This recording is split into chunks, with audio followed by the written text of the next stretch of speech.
আটার বস্তা মাথায় নিয়ে রওয়ানা।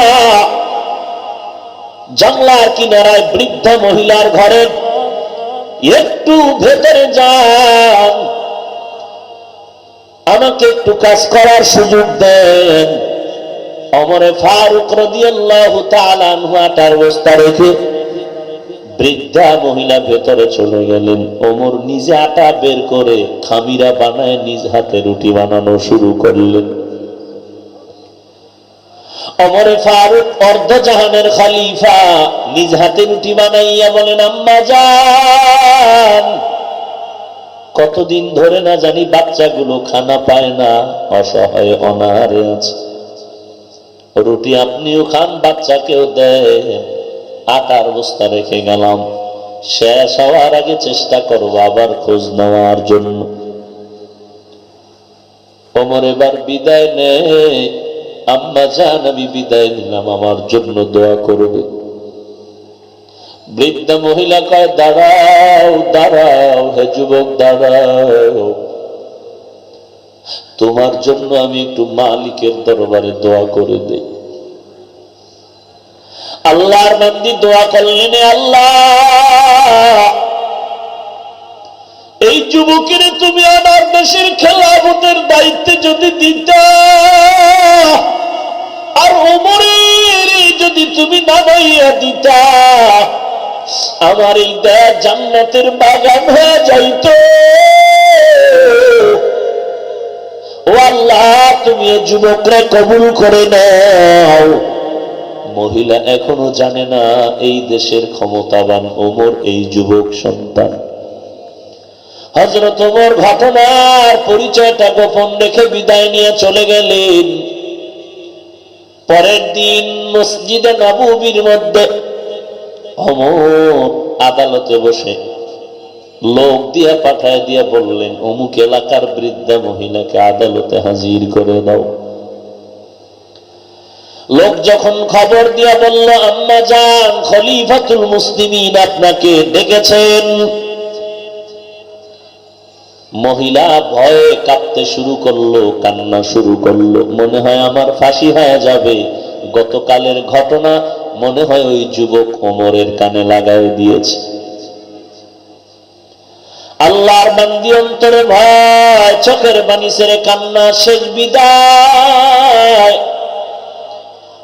সন্তানের থেকে বিদায় নেয় আর বলে, মনের মতো মাকে দেখ, আর বোধহয় দেখা হবে না। কারণ আমি গতকাল যে কথা বলেছি বাদশার কাছে নালিশ হয়ে গেল, আজ আমার নিশ্চিত ফাঁসি হয়ে যাবে। বিদায় নিয়ে দেয়। সন্তান কান্না করে, মা কি বললা, সহ্য করা যায় না।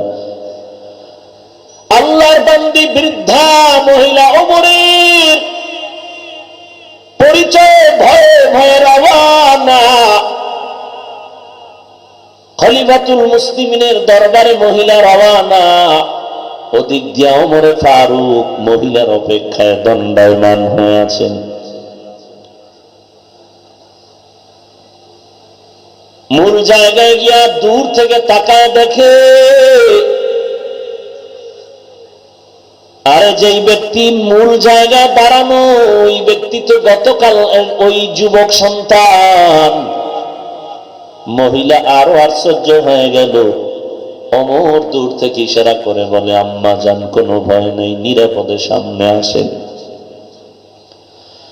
হযরত ওমর কিনারায় ডেকে বললেন, আম্মা জান, আপনার কোনো ভয় নাই, ভয় আমার।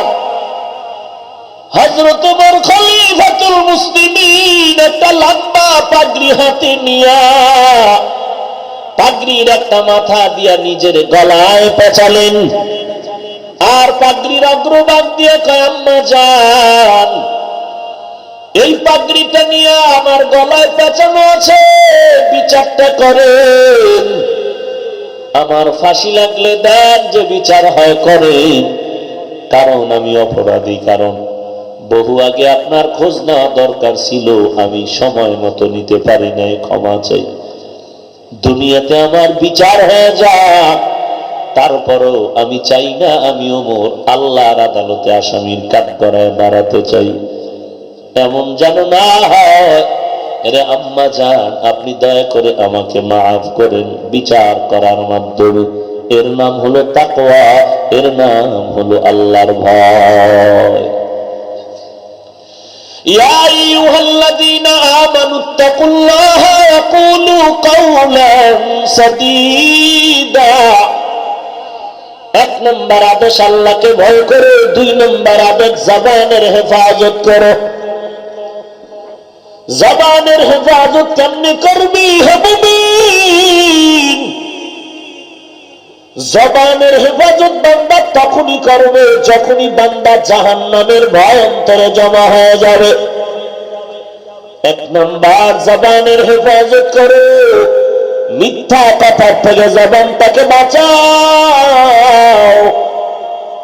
কারণ মিথ্যাবাদীর ধ্বংস অনিবার্য একদিন আগে আর পড়ে। আল্লাহ তাআলা বলেন ওয়াইলু ইয়াউমাইযিল লিল মুকাজ্জিবিন, ওয়াইলু ইয়াউমাইযিল লিল মুকাজ্জিবিন। একবার না বারবার বলেছেন ওয়াইলু ইয়াউমাইযিল লিল মুকাজ্জিবিন, মিথ্যাবাদীর জন্য ওয়াইল নামক জাহান্নাম। ওয়াইলুল লিল মুতাফফিফিন, ব্যবসার মাপে যারা ভেজাল করে তাদের জন্য ওয়াইল নামক জাহান্নাম। ফাওয়াইলুল লিল মুসাল্লিন, মানুষকে দেখানোর জন্য যারা নামাজ পড়ে তাদের জন্য ওয়াইল নামক জাহান্নাম। ওয়াইলুল লিকুল্লি হুমাযাতিল লুমাযা, যারা মানুষের গীবত শিকায়ত করে বানায়া অপবাদ দেয় তাদের জন্য ওয়াইল নামক জাহান্নাম। আল্লাহর নবী বলেন সিদকু ইউনজি ওয়াল কিযবু ইউহলিক, মিথ্যাবাদীর জন্য জাহান্নাম। সত্যবাদী বিজয় হয়ে যাবে, মিথ্যাবাদী ধ্বংস হয়ে যাবে একদিন আগে আর পরে। আকুলু কাওলান সাদীদা, বান্দা জবান থেকে যা বলবা সত্য সঠিক শালীন ভাবে বলো। জবানের হেফাজত করো, জবানের হিসাব দেওয়া লাগবে আল্লাহর দরবারে। ওমরে ফারুক রাদিয়াল্লাহু তাআলা আনহু মুখের মধ্যে একটা পাথরের টুকরা রাখতেন, প্রয়োজনে পাথর বের করে কথা বলতেন, আবার ভেতরে ঢুকায় রাখতেন। কি ব্যাপার? ওমর বলে আল্লাহকে ভয় করি, কারণ অনর্থক কথার জন্য আল্লাহর দরবারে হিসাব দিতে হবে। এগুলো তাকওয়ার সম্পদ ছাড়া কোনদিন বান্দার দ্বারা অসম্ভব। আল্লাহর ভয়, আল্লাহর আযাবের ভয়। জবানের হেফাজত করে হে মুমিন। এক নম্বরে মিথ্যা কথা বলার থেকে তওবা করো। ও আল্লাহ, জীবনে তকদিরে যা আছে তাই হবার হবে। সম্মান যদি আমার থাকে তো সম্মান আসবে ইনশাআল্লাহ। বান্দার তকদিরে যা আসার আসবে, কেউ ফিরাতে পারবে না। যা আসার না তা আসবে না, কেউ জোর করে আনতেও পারবে না। অতএব মিথ্যা কথার থেকে জবানকে হেফাজত করো রে ভাই। ব্যবসা করো, মিথ্যা কথার থেকে হেফাজত করো। দোকানের সামনে সাইনবোর্ড লাগায় কথা লাগবে না, বিক্রি করা মাল ফেরত নেওয়া হয় না। যদি সত্যভাবে ব্যবসা করে জান্নাত পেতে চাও, দোকানের সামনে লিখে দাও অবশ্যই বিক্রি করা মাল ফেরত নেওয়া হয়। মিথ্যাবাদীর জন্য জাহান্নাম। মিথ্যা কথা বলে বলে বলে বলে মানুষকে ধোঁকা দিয়া কত টাকা কামাই করলো।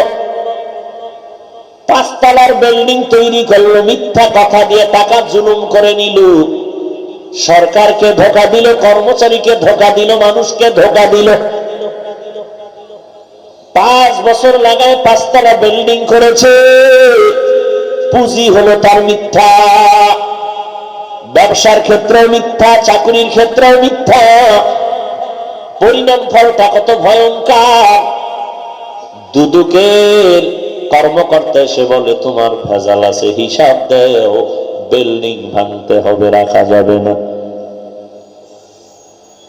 রাজশাহী এলাকার থেকে ট্রাক ভরে ভরে আম আর কাঁঠাল আর লিচু নিয়ে আসলো। কত ফরমালিন আর কত 2 নাম্বারি করে আনলো। 100 লিচু দেয়, 100-র মধ্যে 10টা নাই, 20টা নাই।